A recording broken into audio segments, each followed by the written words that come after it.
இன்னைக்கு கிட்டத்தட்ட 48 நாளாக நான் சொல்லக்கூடிய வார்த்தையில், தினமும் சொல்லக்கூடிய வார்த்தையில் அதிகமான வார்த்தை திருவாசக மாநாடு, திருவாசக மாநாடு தான். டெய்லி காலைல ஃபோன் எடுத்து விதவிதமாக டிசைன் பண்ணி நாளை திருவாசக மாநாடு, நாளானைக்கு திருவாசக மாநாடு அப்படின்னு போட்டுக்கிட்டே தான் இருக்கேன்.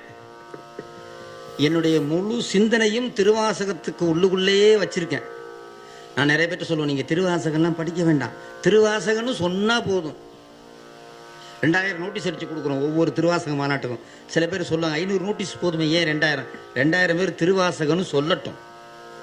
மார்க்கெட்டில் கொண்டு போய் நானும் பாலகிருஷ்ண ஐயாவும் கொடுத்தோம். மார்க்கெட்டில் உள்ளவங்களுக்கு அதை பற்றி தெரியாது, இருந்தாலும் அவங்க திருவாசகம்னு அந்த வார்த்தையை படிக்கட்டும். திருவாசகம் என்ற ஒரு வார்த்தையை நீங்கள் படிச்சிங்கன்னா போதும், என்னைக்காவது ஒரு நாள் உங்களை திருவாசகத்தை உள்ளுக்குள்ளே உங்களை அதை அழுத்தி விடும். அம்மா பாட்டு பாடுறதுக்காக வந்திருக்காங்க, கலை இலக்கிய மன்றம் வச்சுருக்காங்க, அதில் அடியேன்னு உறுப்பினர் ஆகிட்டேன். சொன்னாங்க இந்த மாதிரி ஒரு விஷயம், நீங்கள் அதில் சேர்த்துக்கணும், எதில் வேணாலும் சேர்த்துங்க, நோ ப்ராப்ளம். இசையோடு மனிதன் இருக்கணும், ஈதல் இசைப்பட வாழ்தல் அது வல்லது ஊதியமில்லை உயிருக்கு.